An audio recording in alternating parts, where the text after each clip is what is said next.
श्री स्वामी समर्थ। जय जय स्वामी समर्थ। स्वामींचं नाव घेऊन मी या व्हिडिओला सुरुवात करते। या वर्षी वैशाख पौर्णिमा 12 मे म्हणजे सोमवारी साजरी केली जाणार आहे। हिंदू धर्मात पौर्णिमेला विशेष महत्त्व आहे। हा महिना भगवान नारायणाच्या उपासनेचा तसेच दानाचा विशेष महिना मानला जातो। वैशाख पौर्णिमेच्या दिवशी स्नान करून दान करून श्रीहरी विष्णूंची पूजा केल्याने व्यक्तीला सर्व त्रासांपासून तसेच सर्व समस्यांपासून मुक्तता मिळते। वैशाख पौर्णिमेच्या दिवशी स्नान केल्याने आणि दान केल्याने आध्यात्मिक लाभ होतो। या दिवशी भगवान सत्यनारायणाची कथा आयोजित केल्याने घरात सुख शांती आणि समृद्धी येते। व्रत ठेवून चंद्राची पूजा केल्याने कुंडलीतील चंद्रदोष दूर होतो। प्रदोष काळात लक्ष्मी देवीची पूजा केल्याने धन आणि समृद्धी वाढते। तसेच वैशाख पौर्णिमेच्या दिवशी स्नान केल्यानंतर चंद्रा संबंधित वस्तू दान करावे। या दिवशी तुम्ही तांदूळ, साखर, दूध, पांढरे कपडे, मोती, चांदी इत्यादी दान करू शकता। वैशाख पौर्णिमेला बुद्ध पौर्णिमा असेही म्हणतात। मान्यतानुसार भगवान गौतम बुद्धांचा जन्म या दिवशी झाला होता। तसेच याच दिवशी त्यांना ज्ञानाची प्राप्ती सुद्धा झाली होती। बुद्ध पौर्णिमेच्या दिवशी रवी योग तयार होत आहे। या शुभ संयोगामध्ये जर आपण काही उपाय किंवा काही सेवाने दान केले तर आपल्या जीवनामध्ये असणाऱ्या सर्व प्रकारच्या दोषांपासून आपल्याला मुक्तताही मिळत असते। आणि म्हणूनच वैशाख पौर्णिमेच्या दिवशी तुम्ही व्रत नाही केलं तरीही चालेल, पण करा। 21 तांदळांचा अत्यंत प्रभावी उपाय। हा उपाय केल्यामुळे आपली किती कठीणातील कठीण इच्छा तर पूर्ण होणारच आहे, पण 100 पिढ्या आपल्याला धन संपत्ती पैशाची कमतरताही पडणार नाही आहे। तर त्या तांदळाचा उपाय आपल्याला कधी करायचा आहे, कोणत्या वेळेत करायचा आहे, त्याबद्दल सविस्तर आणि महत्त्वाची माहिती मी तुम्हाला या व्हिडिओमध्ये देणार आहे। तो व्हिडिओ पूर्ण पहा आणि जर तुम्ही माझ्या चॅनलवर नवीन असतील तर चॅनलला सबस्क्राइब करा आणि शेजारी बेल आयकॉन सुद्धा प्रेस करा, जेणेकरून तुम्हाला माझ्या नवनवीन व्हिडिओचं नोटिफिकेशन हे मिळत राहील आणि तुम्ही एक पण व्हिडिओ मिस करणार नाही। आणि कमेंटमध्ये ओम नमो भगवते वासुदेवाय नमः लिहायला अजिबात विसरू नका।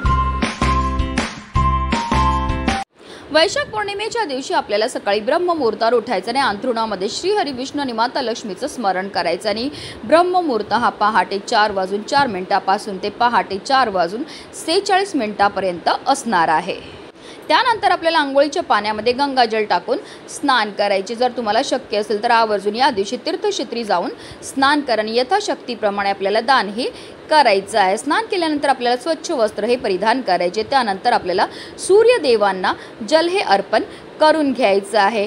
त्यानंतर आपल्याला सर्वप्रथम देवघरामध्ये दिवा हा प्रज्वलित करून घ्यायचा आहे, कारण कोणतीही सेवा किंवा कोणताही उपाय जर आपण अग्नीच्या साक्षीने केला तर त्यामध्ये आपल्याला निश्चितच सफलताही प्राप्त होत असते। आपल्याला विधिवत श्रीहरी विष्णू माता लक्ष्मीची पूजाही करून घ्यायची आहे। तसेच आपल्याला तुळशी मातेची सुद्धा पूजाही करायची आहे। यामुळे मागील जन्मातील पापांपासून आपल्याला मुक्तताही मिळत असते, तसेच आयुष्यात सुख समृद्धी येते। त्यानंतर आपल्याला लगेचच हा उपाय जो आहे तो सकाळी करायचा आहे।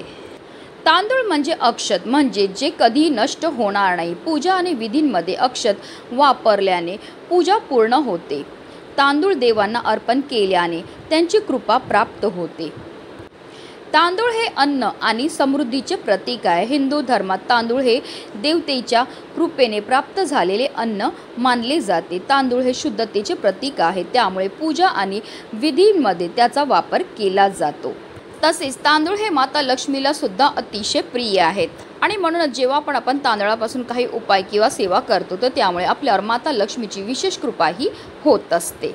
आणि म्हणूनच आपल्याला या उपायाकरता 21 तांदळाचे दाणे हे घ्यायचे। जे तांदळाचे दाणे आपण घेणार ते व्यवस्थित पाहून घ्यायचेत, ते अखंड असावे, कुठेही तुटलेले फुटलेले किंवा खराब झालेले नसावे। आता एक प्लेट घ्यायची, त्यामध्ये आपल्याला या 21 तांदळाच्या दाण्यांना ठेवायचे आणि त्यामध्ये आपल्याला थोडीशी हळद आणि कुंकू टाकून त्यांना लाल पिवळं करून घ्यायचे। अर्थात काय तर आपल्याला अक्षदा ह्या तयार करून घ्यायच्या आहेत।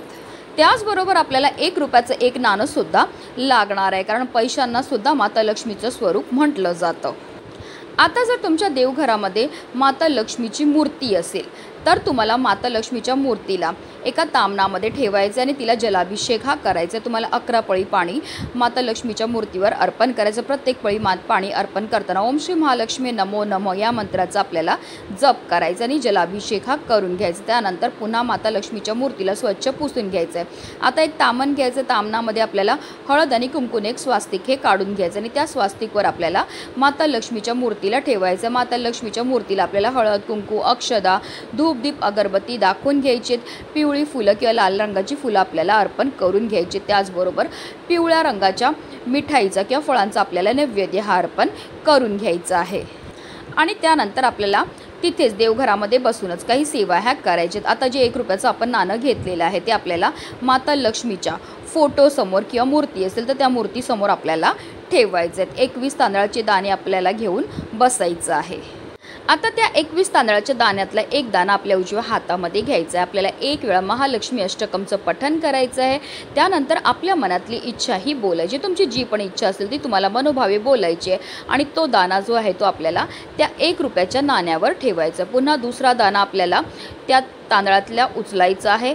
1 वेळा महालक्ष्मी अष्टकमचं पठण करायचं। आपल्या मनातली इच्छा बोलून आपल्याला तो तांदळाचा दाणा जो आहे तो 1 रुपयाच्या नाण्यावर ठेवायचा। अशा रीतीने आपल्याला 21 वेळा महालक्ष्मी अष्टकमचं पठण करायचं। 21 वेळा आपल्या मनातली इच्छा बोलून आपल्याला ते दाणे जे आहेत ते त्या 1 रुपयाच्या नाण्यावर अर्पण करायचे आहेत। त्यानंतर आपल्याला माता महालक्ष्मीची आरती ही करून घ्यायची। आता जर तुम्ही आरती कापूरने करणार असेल तर त्या कापुरामध्ये तुम्हाला 2 लवंगा ह्या टाकायच्या आहेत। आता तुम्ही दिव्याने आरती करणार असेल तर त्या दिव्यामध्ये तुम्हाला 2 लवंगा ह्या टाकायच्यात आणि माता लक्ष्मीची आरती ही करून घ्यायची आहे।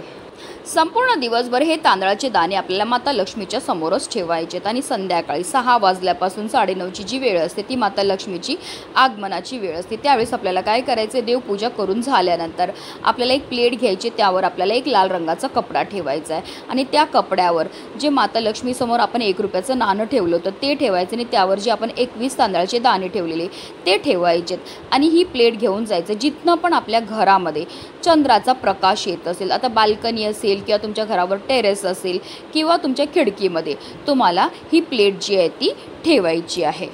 त्यानंतर हात जोडून आपल्याला चंद्रदेवांना प्रार्थना करायची। आपल्या आयुष्यामध्ये असणारी जी संकट आहेत, विघ्न आहेत, दोष आहेत, दारिद्र्य ते दूर करण्याकरता मनोभावे प्रार्थना ही करायची। कारण वैशाख पौर्णिमेच्या दिवशी चंद्र दर्शनाची आणि चंद्राची पूजेला सुद्धा विशेष महत्त्व हे दिलं जातं। तर काही वेळाकरता आपल्याला ही प्लेट जी आहे ती चंद्राच्या प्रकाशामध्येच ठेवायची आहे आणि त्यानंतर ती प्लेट आपल्याला तिकडनं उचलायची। या प्लेटची आपल्याला म्हणजे ह्या प्लेटवर जो आपण कपडा ठेवलेला आहे त्याची एक पोटली आपल्याला तयार करून घ्यायची आहे आणि त्यानंतर ही पोटली जी आहे ती आपल्याला आपल्या घरामध्ये जिथे आपण धन ठेवतो म्हणजे कपाट असेल, तिजोरी असेल त्यामध्ये ठेवायची। अशी ही अभिमंत्रित केलेली पोटली आपल्या तिजोरीमध्ये ठेवल्यामुळे आपल्या घराकडे माता लक्ष्मी आकर्षित होते। आपल्या घरामध्ये धन येण्याचे अनेक मार्ग हे मोकळे होतात किंवा अगदी तुम्ही तुमच्या व्यवसायाकरता केली असेल तर तुमच्या व्यवसायाच्या कपाटामध्ये किंवा गल्ल्यामध्ये तुम्ही ठेवलं तरी तुम्ही स्वतः अनुभव घेतील की तुमच्या व्यवसायामध्ये वाढ ही व्हायला लागलेली की अगदी तुम्ही तुमच्या पाकिटामध्ये सुद्धा